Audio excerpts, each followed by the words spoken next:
This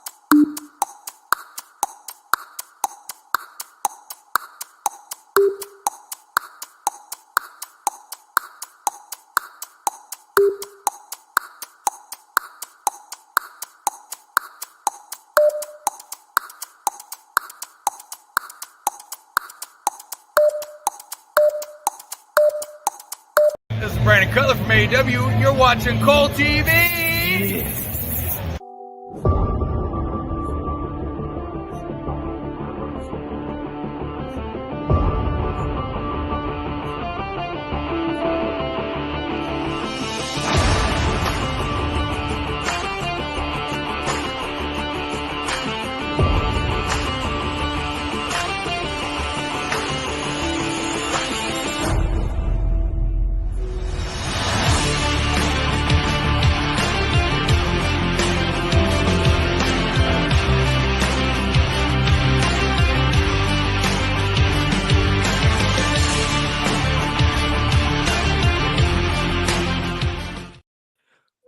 Greetings and salutations, everybody, and welcome back to Pro Wrestling 60, where we talk about everything that happened in the world of professional wrestling in 60 minutes or less. And we are live, pal. We're live here on Cole TV. This is going to be a super duper special, supersized episode.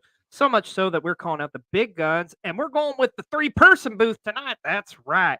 Of course, joining me is my brother in crime, my partner in crime, my brother from another mother. I kind of messed that up, but you get it. Mr. B-Roll. How you doing, buddy? You megally messed it up because you didn't bill me from parts unknown. I put it in the paperwork. It's in the contract, but have your people call my people. I love you anyway. Love you but too, yes, enough of this jibber jabber. Like you said, pulling in the big guns. Pulling in the big guns. Yes. We also have Sienna with us because we've got a lot to talk about. We do. How are you this evening? Oh, yeah. I'm doing well. I'm still a bit tired after watching that amazing pay-per-view last night. I'm like, woof. I can't wait to talk everything about it, including this week in wrestling. Yeah, it's going to be hard not to do the whole show about it, but we'll do what we can. But yes, that is without a doubt. Our top story is Forbidden Door. Holy crap, what an amazing pay-per-view this was last night. I mean, from top to bottom, this show had a little bit of something for everybody, in my opinion. And I think, say what you will, it's been probably my most favorite pay-per-view of the year so far, in my honest opinion. I loved it. Me too. Like, honestly, I'd say this is like one of the better pay-per-view AEW put for this year. And I would say with like top tier, followed by AEW Revolution and then Double or Nothing, though. Like, this has really surpassed it for this year, as well as surpassing last year's Forbidden Door pay-per-view. Yeah, we were there for that, but honestly, yes, I gotta admit the sequel lived up to the hype and then some. But let's talk about first and foremost. How about that dream match main event with Kazuchika Okada against Bryan Danielson? And holy shit, I marked the fuck out when right at the start of the main event. Yes. Oh my god. I was just like, yes, this is what I wanted for so fucking long. Oh my goodness. Yes. Tony Khan at it again. Yeah, and if you watch the media scrum, don't know when we'll get it again. We may get it again, but apparently they want a lot of money just to play it one time. So, well, this is interesting because we actually got an inside scoop on that, which we'll be talking about here in a little bit on the Dirt Sheet News. But this matchup, though, a little teaser, if you will. But this matchup, I loved this matchup. I thought. Of course, the reality of the situation, which I think the IWC, you need to all shut the hell up and sit down. Yep. The reality of this situation, we did find out that Bryan Danielson did break his forearm 10 minutes into this matchup, and the matchup went 28 minutes. Holy shit, he wrestled the matchup, punning the phrase from Kurt Angle, just switching around a bit, with a broken freaking arm. How crazy is that, guys? It's freaking nuts. Like, I never expected that Brian got hurt, like, leading up to this matchup, but like I kind of like feel it was like a bit like slow paced at best too, even though we were coming off from like the match that I would say like the match of the night, but this actually live in this expectation, but then it was really incredible. The ending of the match itself, completely unexpected. Yeah. That's the second. That's like the biggest takeaway I'd say for me. As much as I love the Bryan entrance, but never in a million years. Okay, him beating Okada is one thing, but he made Okada tap out clean. Yup. And I believe the last person to do that was one Shinsuke Nakamura. If that tells you anything, it's like how holy shit. Yeah, like, I think it had been since like maybe like 2019 or something. Oh, way farther back than that. Farther back. Oh yeah, you're talking like 2012 or something, maybe, or 13 or something like that. Yeah, it's crazy. Almost 10 years if you think about it. I mean, that may not be accurate. You could always Wikipedia that shit, but still, you get the idea. Just nonetheless, just crazy. Did not see Okada tapping out. And on our prediction show, I had said that I really feel like this is a one and done. But honestly, after that match last night, there is no way in hell New Japan is going to let their golden boy go in there and lose to Danielson, and that's it. Like, there is going to be a rematch between these two. My opinion, I think it's going to happen at Wrestle Kingdom next year, but who knows? But man, this probably. Yeah, I feel like that would make sense, but this matchup was freaking awesome nonetheless. But as good as that was, holy fucking oh yes.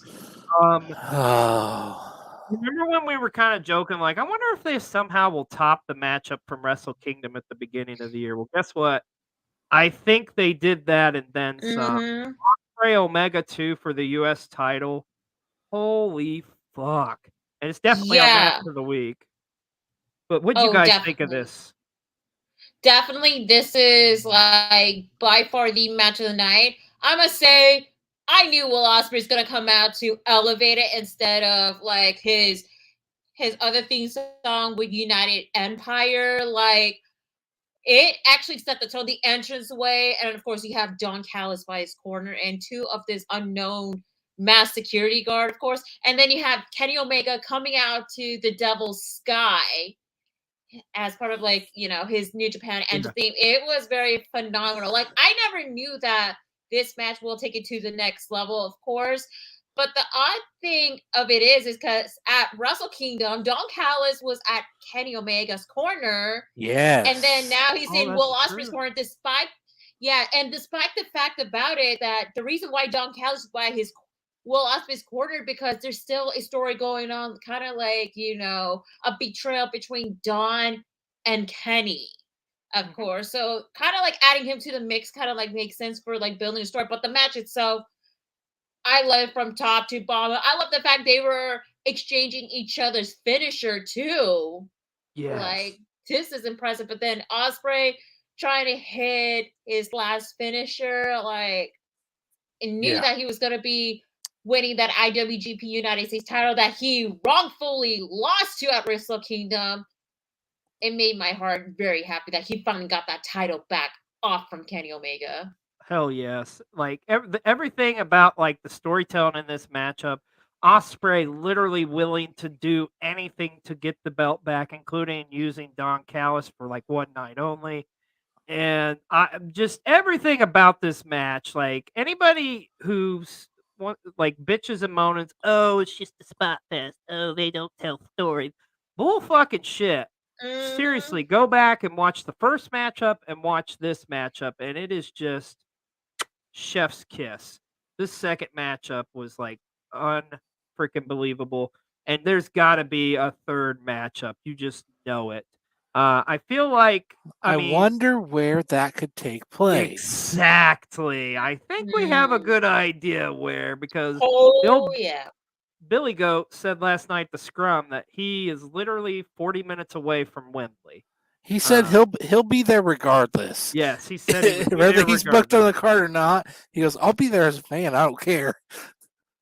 Yeah, so I think you're obviously going to get that rematch at All In, but time will tell. But man, oh man, these guys, match of the night. I'm gonna go ahead and say it too. In my opinion, it's the match of the year so far. I mean, this match, I'm gonna rewatch this match over and over and over again. Like this is just an incredible spectacle, and I can't say enough good things about this match. Yeah. But in other action in Forbidden Door, this one kind of surprised me. Yep. Kojima going up against CM Punk in CM Punk's first one-on-one matchup in almost a year as part of the Owen Hart tournament kicking off. And I was really surprised with this matchup. I feel like it was fun to see Punk's interactions with the crowd, and I think this is going to be something going forward we're going to see when we're outside of Chicago. Yep. Because it seems as if Punk is gonna get booed wherever he goes. But this, like, I love that Kojima was so over too in this matchup, but of course, obviously, mainly because they're booing Punk. But still, it was awesome to see because I love me so Kojima. But for me, the spot of the night or in this matchup was when Punk has him in the corner and he keeps clotheslining him and he's just doing like lariat, Kojima, like throwing back to that RF video like shoot promo, which I marked the fuck out for that. But what'd you guys think of this one? I mean, I think it confirms that. Punk watches our stuff, like Yes, because I mean, we were referencing that like crazy. yes, on PW or on the prediction show, and yeah, I'm telling you. But I mean, it's like, set in stone too regarding Punk's reaction from the fans too. That is like now outside of Chicago though, like the way that he's playing up as like more of a tweener is kind of like setting it more tone for like you'll see him like taunting more, but then he actually give him more of a motivation to trying to defeat Kojima. Yeah. I'm glad you said that because it made me think of something, and maybe I should wait to bring it up till a certain point. What's our next slide? Well, you're teased us. Go ahead and bring it up. Well, if you notice when Punk exit, because AEW does a very good job of this. I know where you're going with this. Is bad guys or heels enter from one side, and like your baby faces, your good guy enters from the other. And Punk hesitated. Yes. And almost went to the heel side, but he still went to the babyface side. Yeah, that was pretty cool. But hey, we did get somebody who committed to the dark side last night, and it's about damn time. Oh. Yes, Jungle Boy Jack Perry is a heel now. Hell yes, good God, they have needed to do this for so long. And hey, if you catch our prediction show on Forbidden Door, we called it. We said that this would be the likely scenario, and it did happen where he turned on Hook. Yep. Knew as soon as he went down to a knee. Yeah. So what do you guys make of this? How do you feel about Jungle Boy joining or going to the dark side, if you will? I must say this is like the perfect time for him to shift into a different character that he's into. I'm really looking forward to if he's gonna like ditch the Jungle Boy / Jungle Man gimmick or keep it or change it into Jungle Man or just be straight up Jack Perry. But what's very intriguing is that like my friends and I in the group chat last night, we noticed that the gear that he's wearing, the red and the black, it's a similar color scheme palette as Luchasaurus red and black gear that he was wearing at Collision. Oh, that's interesting. I didn't notice that. Yeah, we were all like, so we all like have like an epiphany moment too. Like, says I don't know if Jack Perry's gonna be going to Collision or he's just gonna remain at Dynamite or on Rampage. But for that, it seems to make it like a bit of a reunion of Jungle Boy Jack Perry and Luchasaurus at some point. But this is like a very interesting one. Yeah, all I know is it's about damn time. I have my own theories. Yeah, we brought up something last night. I think the one thing he desperately needs is a mouthpiece. And we were throwing some names, and Mr. B-Roll, you threw a pretty awesome name I think would work real well. Why don't you tell the world who you're thinking? Dan Lambert. That would be awesome. I would love to see Dan Lambert as his mouthpiece. Yeah, we haven't even seen Dan Lambert in a while. Yeah, but what better time to bring him back? Like a year. We haven't seen him in a year. Because normally he was with Scorpio Sky.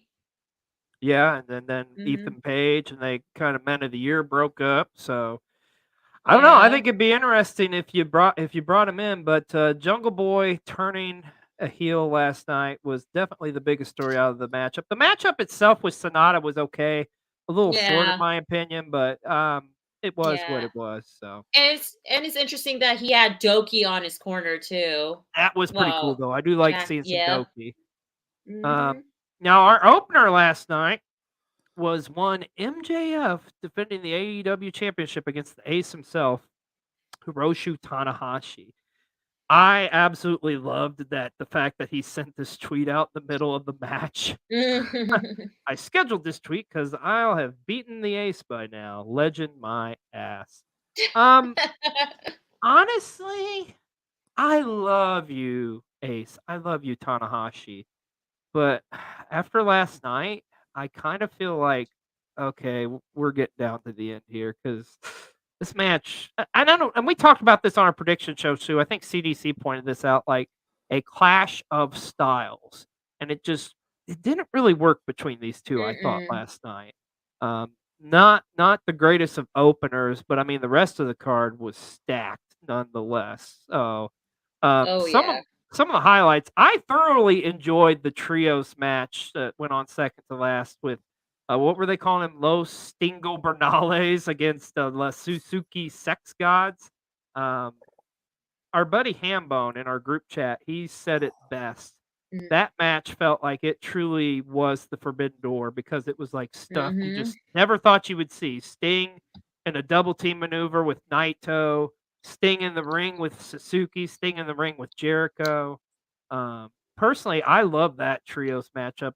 Sienna, let me ask you, outside of what we've talked about, the main events and whatnot, what was one of your more favorite moments of the night from last night? Well, speaking about the true Forbidden Door, the 10-man tag match between BCC and Konosuke Takeshita versus the Elite, Eddie Kingston, and Tomohiro Ishii, though, I feel this is like a true Forbidden Door because remember, Konosuke Takeshita is still with DDT Pro. He's teaming up with someone from AEW and New Japan Pro Wrestling. So this is like the most of like the pivotal point of this matchup of a actual true Forbidden Door together. And especially like I saw a tweet, even though it was in Japanese, but I Google translated that Konosuke Takeshita is really looking forward to teaming with Shota Umino, and then Shota Umino did coach it back, and of course they did have like a mutual respect towards one another, and they finally able to team up too. So this is like one of my favorite moments. Also the four-way match for the AEW International title match, that was so much fun. I mean, you had like a different style, different persona for four of these different competitors, especially with Daniel Garcia too. Yes. I mean, he know how to make sports entertainment and true wrestling combined together too. it's like an actual incredible moment. But all in all, the matches itself, like I was very highly impressed though. The women's match, it's like your typical standard women's match, but I've wished that, like, when it comes to Willow Nightingale, I wish they would have brought in, like, Sky Blue to help her out, or even Dr. Brick, instead of, like, having both these ladies watching on the big screen. Yeah, like, what's going on? And Britt is facing Ruby Soho this week. Yeah, this Wednesday in the women's Owen Hart qualifying tournament, too. Yeah. But yeah, I feel like it was a solid card. I mean the Omega Osprey 2 is definitely the defining moment, but the rest of it finally lived up to, and not to say last year's was bad. I mean, last year's was an awesome card too, especially like being there, man. It was an incredible feeling, but I don't know. I just think it's going to go onward and up here with the relationship with New Japan and AEW, and I can't wait for Forbidden Door next year. It was a phenomenal pay-per-view. Oh shit! Now we got to talk about this. Mm. Fantastic. Mm. So yes, if you watched Monday Night Raw, which almost feels like a lifetime ago, but Logan Paul has declared for the Money in the Bank. Not that I don't hate Logan Paul. I mean, it's going to be awesome. Like he's going to do some incredible spots in this matchup, I'm sure. But I don't want him to win it because I need LA Knight to win this damn thing. I don't care what anybody says. Yeah, talk to me. Yeah. I feel like you can see the writing on the wall. It's going to be Logan Paul wins the damn thing. He cashes it in on Seth that night, and Logan Paul's the new world heavyweight champion, and we get Paul Seth 2 at SummerSlam. I really hope that doesn't happen, but I don't know. It's not looking good. I'm just gonna. I wouldn't go as far as he cashes in on Seth. Well, he cashes in on Roman. No, that's a lost cause. I mean, he has history with both of them. Well, that's true. You know, it would be kind of awesome though if he cashed in on Gunther, and it was just like 20 minutes of Gunther beating the crap out of him. Okay, I can get behind that. I'm cool with that. So. Yes, I agree. Yay! But let's talk about this. Tommaso Ciampa is back. He came home this past Monday night as he ended up beating the shit out of The Miz, which I love that too. But I am so happy to see Tommaso Ciampa back in the WWE, back in the ring, back from injury. Looked great. Looked like $1 million. Oh, and guess what? He's our wrestler of the week. Now I got three letters for you. You ready? Yeah. DIY. Oh, make it happen. Give me what I want. Give me what I want. By the way, I'm going to pull up a brief discrepancy here. Mm-hmm. I feel like Bryan Danielson should have been our wrestler of the week because he finished the match with a broken arm. Yep. Well, that's a good point too. So honorable mention. Well, why didn't you say anything? We were putting this together, brother. It's okay. It's all good. But there's still, it's awesome to see Ciampa back. Like I say, back from injury. But the rest of Raw, it was pretty decent. I love seeing the Finn Balor attack on Seth Rollins and that continue on over to NXT. You also got to see some other I thought Kaden Carter and Katana Chance looked great against Sonya Deville and Chelsea Green on this. And Trish Stratus did qualify for the Money in the Bank even after Raquel Rodriguez threw her around like a damn rag doll. But thanks, Becky. Thanks, Becky. We screwed up, Becky. You jerk. And then your main event, you saw Judgment Day go up against Cody, Sammy, and KO. Pretty decent Raw, but it almost seems like it was a lifetime ago, just because of everything that's happened this week. But still, you had some pretty solid moments nonetheless. And this happened this week too. Let's not forget Seth Rollins going over to NXT, where he wrestled one Braun Breaker. A decent matchup. I mean, it wasn't like it didn't knock my socks off, but I mean, it was cool to see Seth back in the NXT arena or whatever we're calling it. But he wasn't alone. No, he was not. And the Finn Balor continuing on jumping him over there too, which I thought that was pretty cool. I'm getting excited to see Finn and Seth at the Money in the Bank. That's going to be a pretty badass. Me too. Yes. But the rest of NXT, once again, they're a pretty solid show. I loved the pep rally for Thea Hale. I'm really getting into her. I'm behind her. I know she's got a big matchup against Tiffany Stratton for the NXT Women's Championship this week. Fingers crossed, but I'm digging her like stuff. I don't know. I'm really enjoying that storyline. But you also had Cora Jade and Dana Brooke. Can't forget Carmelo Hayes and confronting Baron Corbin, and that matchup will happen this week at the Gold Rush Night 2. But NXT overall, once again, I thought it was another good show. One thing that got me, that surprised the shit out of me, the Von Wagner segment. I didn't see that coming at all. Yeah. Like, I almost feel kind of bad. Like, now that we, like, truly know what's his life was growing up. But I mean, I don't know. Still, it's got to get done in the ring. It's like my cold, like my cold purple heart was trying to warm up to say, please feel bad for him. But it's like trying to fight to keep the coldness. Right. Yeah. I was like, oh, well. And then over on SmackDown, we unified the women's tag team titles as Ronda and Shayna are your new unified champions.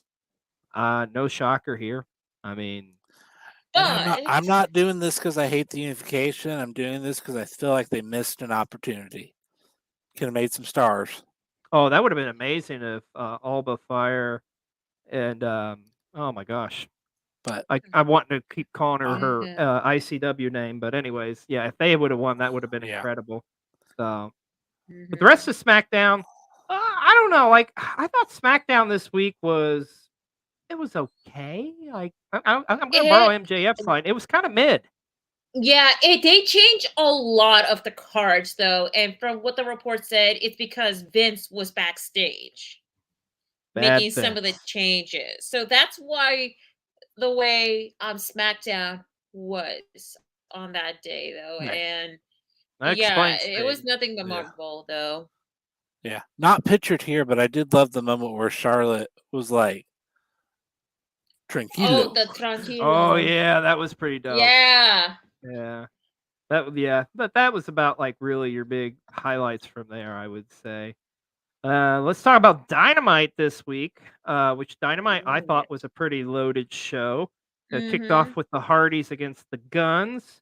Of course, Punk, rare appearance on Dynamite, which kind of interesting. He's a collision guy, though. He's a collision guy. Not even supposed to be there. Yeah, I did love the Chris Statlander Taya Valkyrie match. I thought that was amazing. I also enjoyed Shibata and Orange Cassidy against Zack Sabre Jr. and Daniel Garcia. Oh, we did find out too that Adam Cole and MJF are going to be teaming up in this tag team blind tournament as well. Yeah, I did love the whole "Shut Up, Shivani" in unison. Yes, that was quite my favorite moment. Also, I would say the concession stand brawl between Mark Briscoe versus Jeff Jarrett. That was very creative at best, though. But the question is this the last time we will be seeing Double J? I don't know, or Papa Briscoe. I thought that was a very creative matchup. But our good close personal friend Best Gout Machine was actually at Dynamite this past week, and well, he was trying to work in the concession stands, and well, just take a look at this. This past Wednesday, I worked the concession stand at AEW Dynamite during the concession stand brawl. Unfortunately, no one told me there was going to be a brawl. All I heard that there was going to be wieners there. And by golly, I showed up. Hot dogs! Get your hot dogs here! And hot dogs and pizza! Jeff Jarrett, you want a wiener in your mouth? No, legit, do you want a spicy Frank? In your mouth?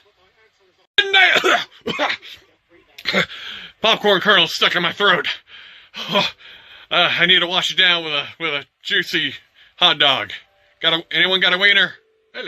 And he's biting a stairway to heaven. Smells like mustard in here. Where the hell did my shirt go? What the hell are you guys doing over here? You haven't paid for any of your hot dogs. That all went into your mouths. Honey, sweetie, I know you're using water, but I recommend using some milk to get in his eyes. I know it's good to stay hydrated. Me personally, I like myself a Dr. Pepper. Oh my god, this concession stand turned into total bedlam. Why am I speaking with this accent? That is not what you use mustard for. Shania Twain! Shania Twain indeed. Shania Twain. Oh man, poor Best Gout. Well, I'm glad he was able to get through the concession brands, and hopefully he sold some hot dogs too. All right, let's talk about Rampage, which is a pretty solid show this week. I mean, anytime you got United Empire, it's a great show in my opinion. But Sky Blue advancing in the Owen Hart tournament. What about the moment with Anthony Bowens? That went viral. Yeah. That was fucking awesome. He is gay. He is gay. He is. That was a very impactful moment ever, though, when he to Harley Cameron of QTV that he's gay. I love the fact that Billy Gunn, Daddy Ass, hugged him though. Oh yeah. That's like more impactful too. So this is like the highlight of the moment of Rampage. Oh yeah. Yeah, Yeah. I totally agree. And we also had a surprise too. Johnny Yup. TV Yup. is now in AEW apparently full time, part of Yep. QT's crew. So I don't know, like it makes sense, especially with his wife being there as well, with Taya being Yeah. working there. So I get it. Yeah. So Definitely agree too, though. I also want yeah. to point out about Rampage too. We got debuts from New Japan. Oh yeah, Yo from Doki? Chaos. Yep, and Doki. Yeah. Yeah. With Ramp Kanemaru. Yeah. yeah, Rampage was a pretty solid show, man. I thoroughly dug it. I thought it was pretty badass. Great lineup of AEW shows this week. But it's come that time of the week. Let's go to Dad Hat with Dad Hat Suffice. It's that time of the week again. Dad Hat's Life Lessons of the Week. Brought to you by World Championship Wreckage. Find them on YouTube, Twitter, and TikTok. And also by the Wrestle Talk Wolfpack. 9 p.m. to 11 p.m. every Wednesday, twitch.tv/Wrestle Talk Wolfpack. And now, here's Dad Hat. All right, kids, time heals all wounds. Over time, people learn to forgive and forget.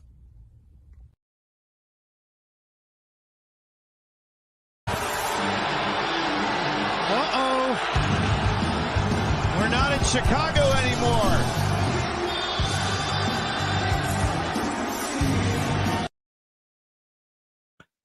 Oh, that Dad Hat. Wise beyond yeah. his years. But yes, as we talked earlier, anywhere Punk goes outside of Chicago, they are going to boo the crap out of him. But you know what? I loved how he played off of it, though. And I'm really excited to see what going forward. But let's talk about Collision from this past Saturday. Mhm. Once again, another solid show. I absolutely marked the hell out when it was revealed Naito was going to be the mystery partner in that stare down with Jericho. Chef's kiss. Mhm. Loved every bit of it. And how about that Christian Cage promo? No more open challenges. No more. Thank you. No. Yeah.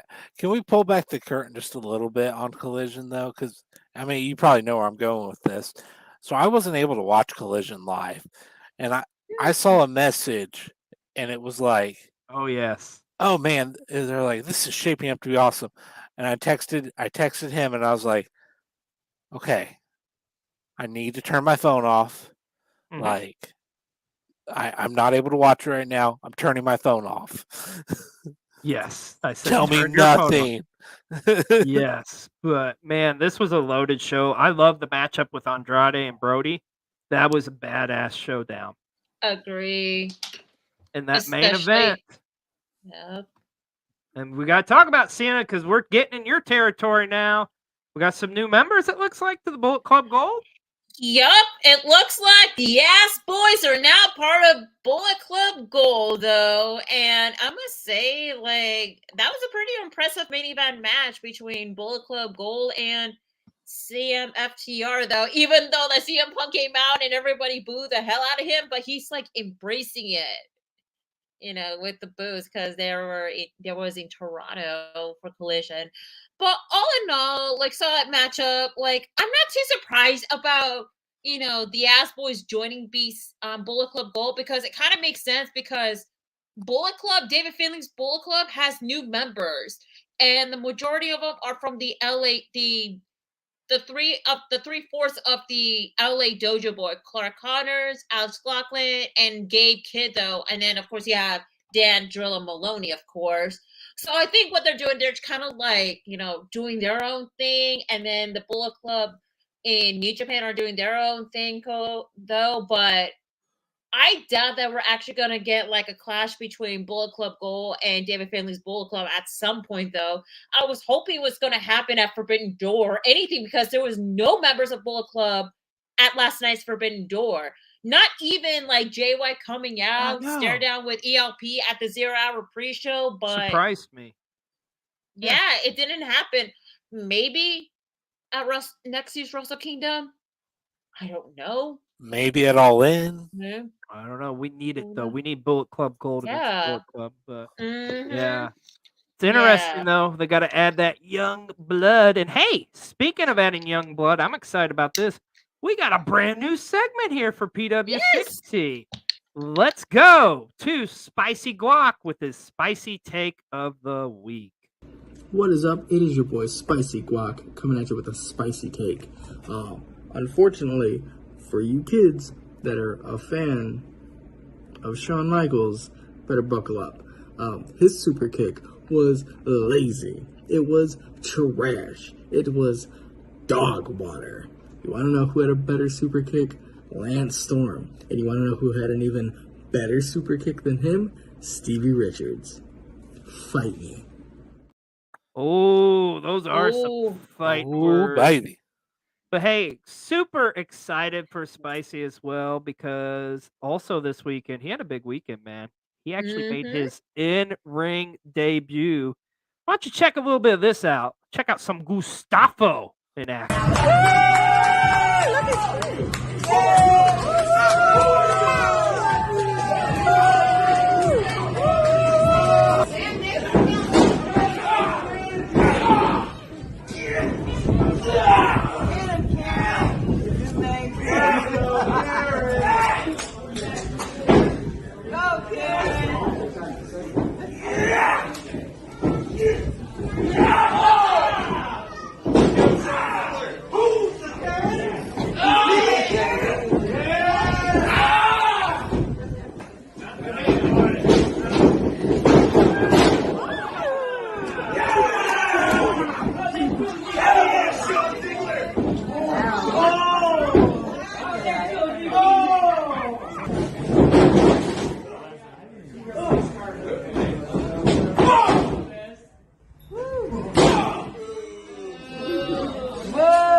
Shout out to our boy Spicy. You'll be seeing a lot more here on PW60, but yeah. That is awesome. I love it when he's got him in the side headlock. Who's your daddy? Yeah. That was I love it. Yes, I love the fact that our friends are doing great things, you know, especially being part of the industry too. Like you have a wrestler, you have a backstage correspondent, so yeah. And then you have a commentator too. Yeah, dude, it's freaking awesome, man. Taking over the world. So we did find out this week also, Fuego del Sol has apparently finished up in AEW.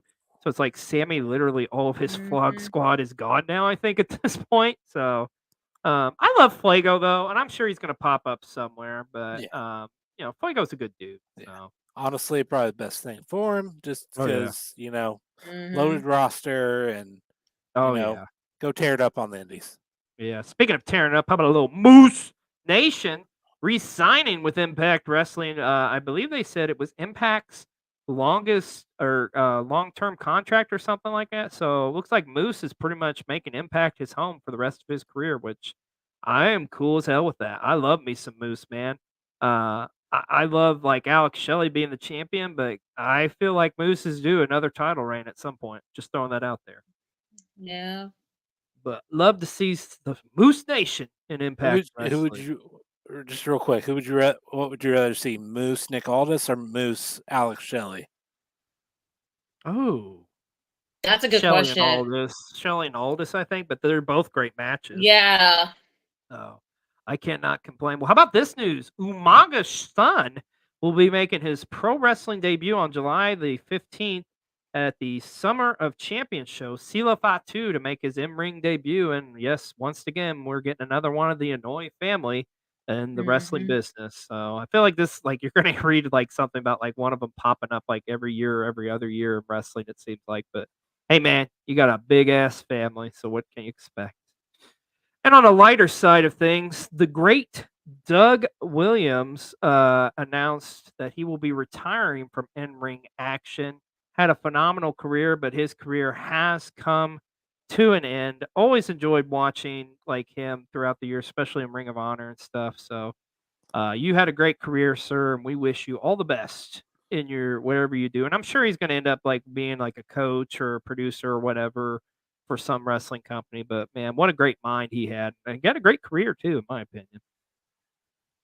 All right. Indeed. Now I remember him in Impact Wrestling though. Oh yeah. British Invasion. Yeah. Yeah, he had a great career, man. Like people like seriously go up tonight, look up some Doug Williams, man. You won't regret it. All right. Stardom held an event over the weekend, Stardom Sunshine. And for a preview of that, let's go to our good friend, Light Skin Gaijin. This Sunday, Stardom will present the brightest of stars in some of the darkest of implications. In 6-woman tag team action, Stars members Hanan, Saya Ida, and Momo Kogo will take on the trio of Waka Tsukiyama, Yuna Mizumori, and Aya Sakura. In singles action, Shuri will go one-on-one with Club Venus member Xena. Hanako will try her luck against Nane Takahashi in the Passion Injection match. Elsewhere in 6-woman tag team action, Kairi will team up with World and Wonder of Stardom champion Tam Nakano as well as Natsupoi to take on the successful trio as of late of Suzu Suzuki, Maika, and Mei Seira. The new eras of Amisore and Mirai will defend the Goddess of Stardom championships against Club Venus's newest tag team, Rose Gold, Mina Shirakawa, and Mariah May. And in your double cage main event, the Artists of Stardom titles will be on the line in a 6-woman tag team match inside of a steel cage. The Body Bombers, Mai Sakurai, Julia, and Tekla will defend their titles against Stars Triple Crazy members Hazuki, Mayu Iwatani, and Koguma. And it all comes down to this between the war that has been going on between Oedo Tai and Queen's Quest. It is a 6-on-6 weapons-filled, escape-only cage match, where the last remaining member must be forced to leave their unit. It will be Hina, Lady C, Miyu Amasaki, Azumi, Utami Hayashishita, and Saya Kamitani, taking on Saki Kashima, Ruaka, Rina, Starlight Kid, Natsuko Tora, and Momo Watanabe. It is all-out faction warfare and something has to give. Who will walk out and escape the cage victorious? And who will be forced to leave their respective unit? It all goes down this Sunday as Stardom presents Stardom Sunshine. Live from Yoyogi National Gymnasium in Tokyo, Japan. Follow Stardom on all of their socials. And subscribe to Stardom World to see how you can watch Stardom Sunshine. And I got to tell you, it was a pretty awesome show. So go check it out. But one of the bigger stories coming out of Stardom Sunshine is Julia was sent a challenge to Willow Nightingale for the New Japan Strong Women's Championship. And I believe Willow has accepted the challenge. It has been accepted. That's right. Yeah, just confirmed at New Japan Pro Wrestling Twitter page. Yeah, I'm ready to see this. I love me some Julie, man. She's pretty badass. So that's another person you should definitely look up and follow our boy Light Skin Gaijin, where he can give you all of the information on the wonderful world of wrestling that is Stardom.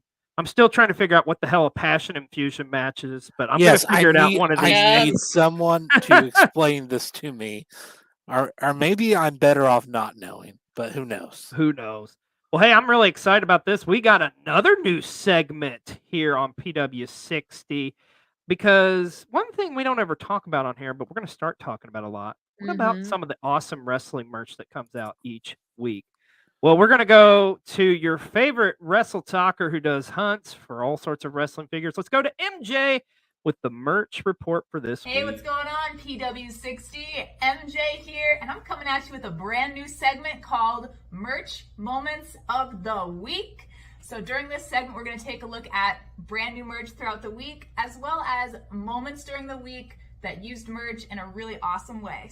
All right, so jumping over to WWE's website, I have to take a moment to talk about this belt. So as many of you might know, Edge's 25th year anniversary is this year. And to celebrate, WWE actually put out this really awesome belt.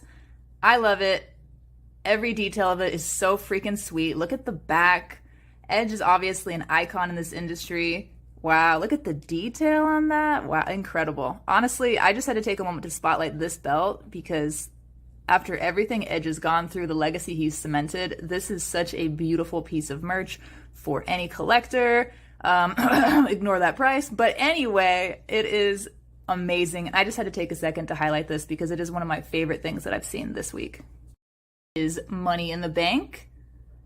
It's going to be in the UK this year, so they have some specialty merch kind of catered towards that. A little bit biased. I think this Stone Cold shirt's pretty sweet with the London 316. But yeah, a lot of cool merch to check out for Money in the Bank if you want to get excited about the pay-per-view that's already coming up, this weekend? That's crazy to think about. That totally flew by. But yeah, tons of cool merch to check out for Money in the Bank as well.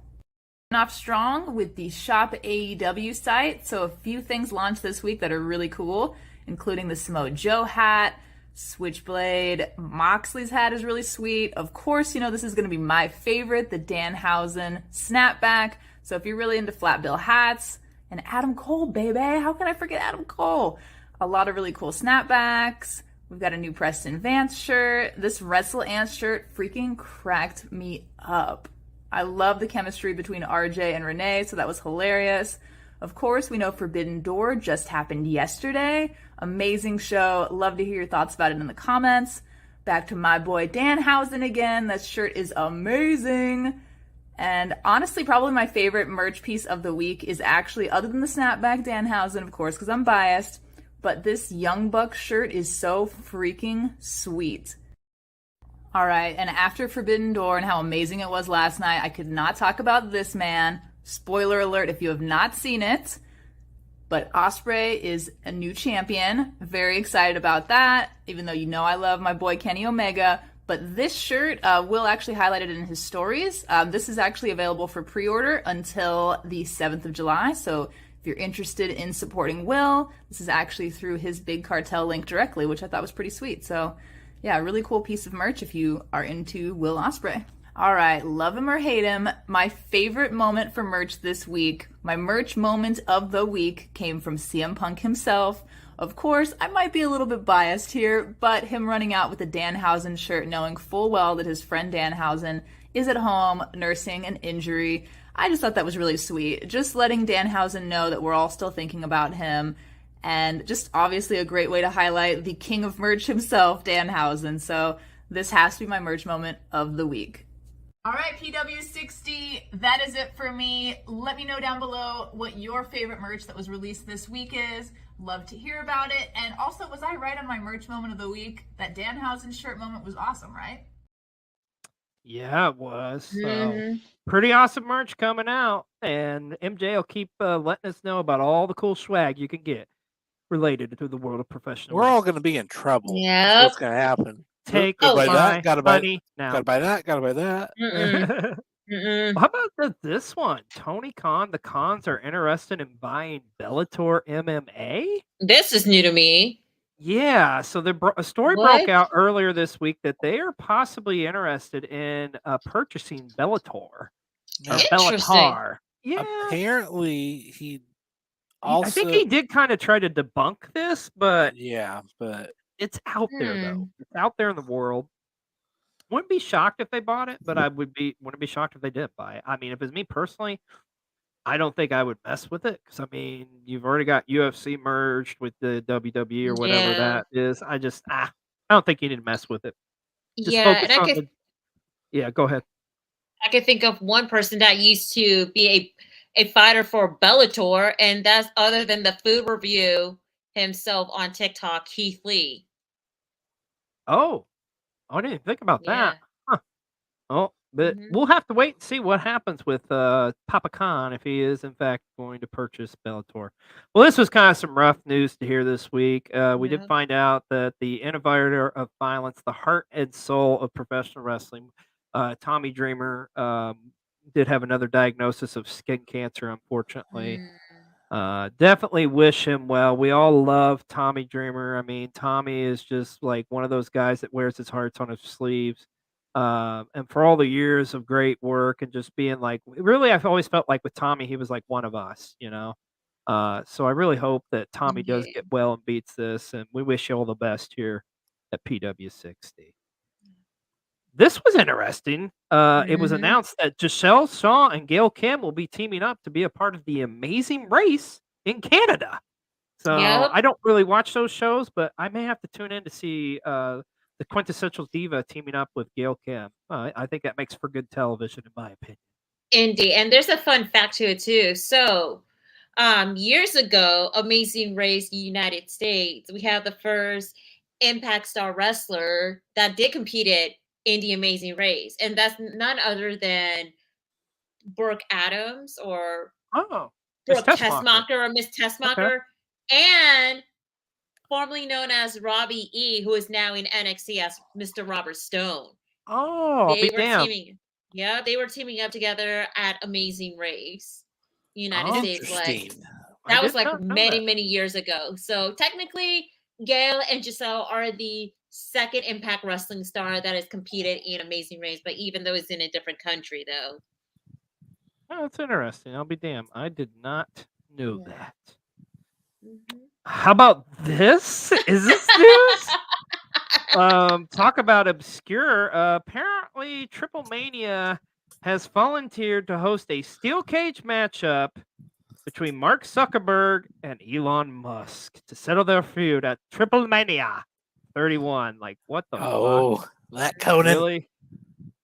Like, I would... I just like the absurdity of this. Just, oh my God, it just gets me. Like, it is completely just... Hey, I just say, book it. Book it? Yeah, so, you know, hey, I guess this was on the dirt sheet, so we got to report it. But speaking of the dirt sheets, B-roll, it's that time. It's the dirt sheet news! Tanahashi paying $600 for a haircut is not that surprising. It's definitely not. Hey, it's your boy Jay, bona fide member of the Dirt Sheet Press, and here are some stories you may have missed this past week within professional wrestling. And yes, I still have the microphone, and this will be a very AEW heavy episode. We watched AEW New Japan's Forbidden Door pay-per-view. You saw one big return, and that return was the Final Countdown.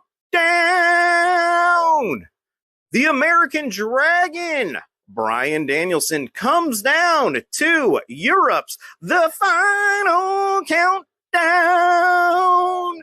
As of right now, this does not seem to be Danielson's new entrance theme. It seems that Tony Khan, along with New Japan, I forget the name of their head booker still, have somehow licensed the song, but only to be used outside of America, as it is a very expensive song to use. Now, if we do see Danielson use this song in America, that means that Tony Khan had 100% purchased the licensing. But as of right now, New Japan and AEW have went in together to make sure that Bryan Danielson has the Final Countdown as his entrance music when he appears outside of America, but mainly in New Japan.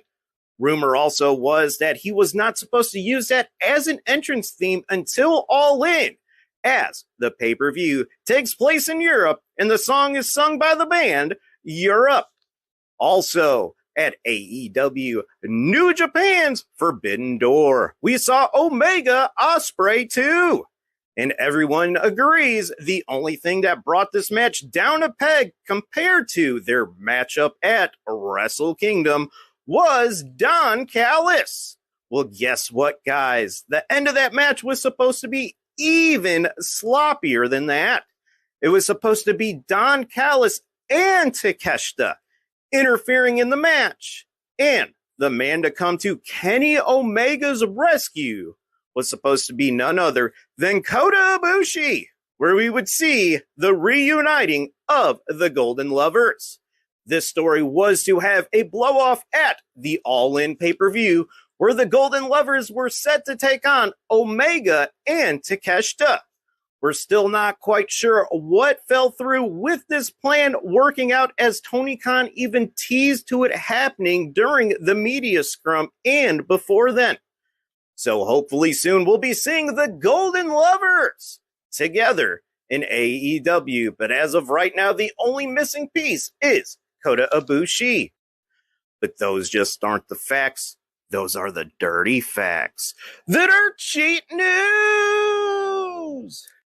Oh, the Dirt Sheet News. And we love Jay. We love our Wrestle Talk community. And hey, let's talk about our Wrestle Talk Creator of the Week. And a lot of you know her. You love her. We got to go with Luna Havoc this week. She makes some incredible content. And if you follow her, unfortunately, she had a pretty shitty night last night at Forbidden Door. You didn't follow. Unfortunately, she was falsely accused of some bullshit that happened there and was forced to leave the arena. So it sucks, too, because I think this was her first AEW show, right, Sienna? Correct. Yeah, this is her first ever AEW New Japan pay-per-view that she gone to, even an AEW show as well, too. So it's really a shame that something that happened during an incredible night lead to a series of unfortunate event, though. So, and I'm glad to say that she's doing okay. She's keeping her head held high. She keeping updated on her Twitter page and her TikTok page as well, too, though. Luna, we all love you. You're an amazing gal, though. Keep doing what you're doing because, you are, let's just say, one of the baddest chick here in the wrestling community. From one queen to another. Damn straight. And she's our Wrestle Talk content creator of the week. And speaking of our Wrestle Talk family, let's go to Brian with Brian's random moment of the... Hello, sitting in the car of random at this moment, out running some errands at the time of this recording on a hot sunny afternoon, and coming up with another part here on PW60. Honored to be a part of the program yet again, and continuing the series about building your ultimate faction. We take a faction from history, or we could do a current one, and we alter it. So last week we stuck in the Attitude Era and we looked at the Nation of Domination. This week we're going to move forward a little bit. I've got some other Attitude Era ones we'll probably come back to. There's no certain order in these or timeline exactly, but I'll tell you what, let's do this. Today, you know how we do in the format where, let's say if you have, Nation Domination last week, for example, we did 2 long-term members, pick 2 to keep, pick a short-term member to stay in there, and pick 2 people who were never in the faction to join the faction as your ultimate version of Nation of Domination. We've done that for several weeks with other factions. So we're going to do the same thing with the Shield. That's right. But what's interesting about the Shield, they only had technically a couple of part-time members, so you could do the same format. Keep one of the original long-term members, put in one of the short-term members, and add somebody who was never in the faction. Or you can do that. This one's a little different. Or you can do this. Pick one of the 3, Ambrose, Rollins, or Reigns, as the one that stays in the Shield. Then pick 2 people who were never in the Shield to go with that person. So are you going to go Rollins and then fill in the blank, fill in the blank? Or are you going Ambrose, fill in the blank, fill in the blank? Hey, choice is up to you. So put the comments down here and let us know. I'm looking forward to seeing some comments, some answers on that. Don't forget to follow myself on TikTok, Facebook, Instagram, here on YouTube as well, on my own channel, and continue to support Cole TV and PW60, baby, and have a great day. That's a great question, man. Makes you wonder who could be in a different version, in a different universe of the Shield. Well, hey, B-Roll, I'm pretty excited about this, aren't we? Because we're getting Fastlane in our neck of the woods. So happy for y'all. Don't even care what's on the card. Yep. We're going. First time we've gotten a WWE pay-per-view. That's right, I said it. In I don't know, I think it's been 6 years or something like that. So, Oh, but wow. Fastlane, yeah, it's been a while. Like Fastlane is coming to Indianapolis at the what the hell is it called now? It's always going to be Conseco Fieldhouse to me. Gainbridge Fieldhouse. Yeah, that. But anyways, we're getting a pay-per-view. So Fastlane will be coming Saturday, October the 7th. And this was big announced last night. All Out is returning, and it's going to return Labor Day weekend. But the big news is it's not going back to the Now Arena where it's been all this time. Oh, no. All Out has a new home, and it's the United Center. They are using the Now Arena. But they are for Dynamite Rampage. Oh, man. This graphic's sexy. I'm sorry. It is pretty erotic, I won't lie. But hey, this is going to be interesting, and it's very ballsy too, because in my opinion, because you're going to go from literally your Wembley show to the next week, like back-to-back pay-per-views, major pay-per-views. That's interesting. So I don't know. Time will tell. We'll have to see what we got, but it's cool. I'm glad to know All Out, and I think Mr. B-Roll, I think we'll probably be making a trip back to Chicago. What do you say? Chi-Town, what up? That's right.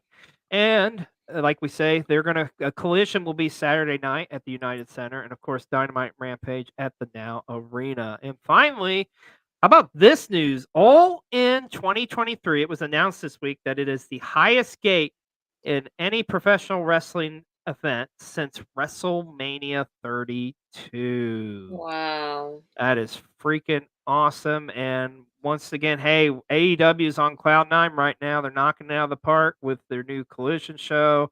We've got All In. We've got All Out. So Fight much Forever going comes on. out this week. Fight Forever comes out this week. So much going on. I cannot wait.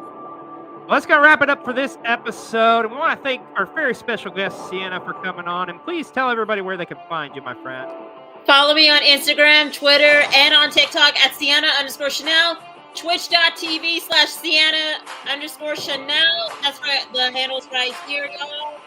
And also follow the Main Event Players Twitch channel, Kick, and YouTube channel as well for the stream and all that stuff as well. Do it. Let's go wrap it for this week's PW60. We'll see you next week here on Cole TV for a new episode of Pro Wrestling 60.